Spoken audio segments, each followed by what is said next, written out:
what kind of practices are valuable both before and after awakening? Occasionally someone will say to me something like, I haven't had an awakening yet, so I can't really do this, or I don't think I should do this practice. What do you think about that? Or they've been doing a certain type of practice, shadow work, reactivity work, and then they'll say, well, do you think I shouldn't do that until after awakening or something? And what I'm usually inclined to say at that point is like, don't worry so much about whether you've had an awakening. I know that sounds strange coming from me because I talk about having an awakening as the kind of beginning of the spiritual unfoldment. But paradoxically, you don't have an awakening by wanting to have an awakening. You don't have an awakening by obsessing about having an awakening. You don't have an awakening by strategizing around whether or not you've had an awakening. Like, that's not what does it, right? What does it is sincerity, paying close attention to what's actually occurring, being willing to really be vulnerable with the momentary experience, meaning what is happening right now, and looking so deeply into that the clinging to thoughts, beliefs, memories, time, indecision, doubt subsides.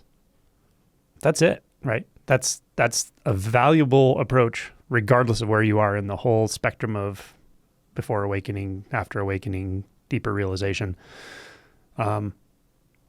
Realization always occurs and deepens in this exact experience as it is, right?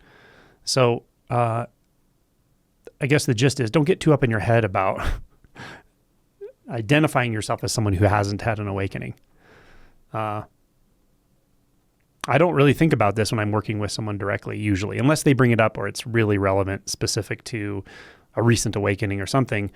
I usually don't care. I don't look at someone and go, is this person awake or not awake? I just listen to what they're talking about, what they're describing in their experience right now, and then work with them at that level, or just kind of delve in deeper into what's actually occurring, what's happening, what they're feeling, what they're perceiving, and just go down into depths of experience with them in that moment. That's what I do.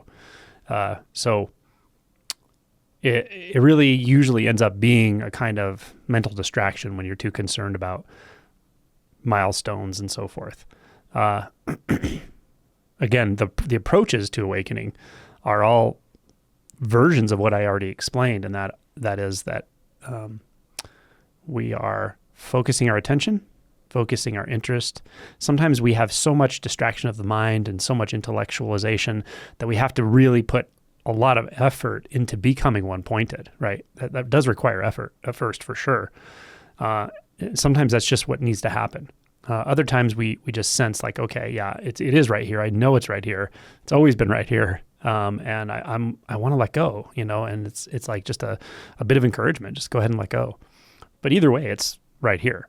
It's not somewhere else. It's not in the mind. It's not in the future. It's not a conceptual idea of awakening. Your own idea of awakening doesn't necessarily have to be an obstruction, but it is a thought. It becomes an obstruction when you actually attach to that and you have a relationship with that. So you have to end your own relationship with your own idea of what awakening is and what it'll do for you. Then you're available to presence, to this, whatever this is appearing as for you. And all insights will arise from that clarity. Just keep at it. Stay here. Don't run away. Don't run away into thoughts.